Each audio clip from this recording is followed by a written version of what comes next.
کیا چیز دیکھ کر ایک انسان کو ایس ایچ او، ایک پولیس مین کو ایس ایچ او تعینات کیا جاتا ہے؟ دیکھیں جی، ایس ایچ او کے لیے ایک تو کرائم فائٹر ہونا ضروری ہے، کمٹمنٹ کا پکا ہو،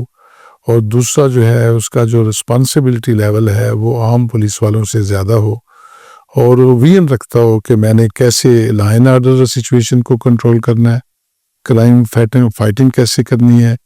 ایک اچھا اور گڈ پولیس آفیسر جو ہے وہ اگر ورکر ہے، کام کرنے والا ہے اور پولیس کی ریٹ کو قائم کرتا ہے، تو میں یہ سمجھتا ہوں کہ 50% کرائم جو ہے نا ایک گڈ پولیس افسر کی ریٹ سے اپنا جو ہے اس کی جو ریپوٹیشن ہے اس سے ٹھیک ہو جاتا ہے۔ اگر وہ ایک پولیس اسٹیشن سے کسی دوسرے پولیس اسٹیشن میں جاتا ہے اور ورکر آدمی ہے اور کرمنلز کے ساتھ آہنی ہاتھوں سے نپٹتا ہے، تو اس کی ایک ہوا بن جاتی ہے کہ یہ بڑا جی اپنا ایس ایچ او جو ہے وہ بڑا ورکر بھی ہے، تکڑا بھی ہے، اگر کسی نے کوئی لا یا قانون ہاتھ میں لینے کی کوشش کی تو اس کو سخت سزا ملے گی، اور یا یہ معافی نہیں دے گا، یا وغیرہ وغیرہ۔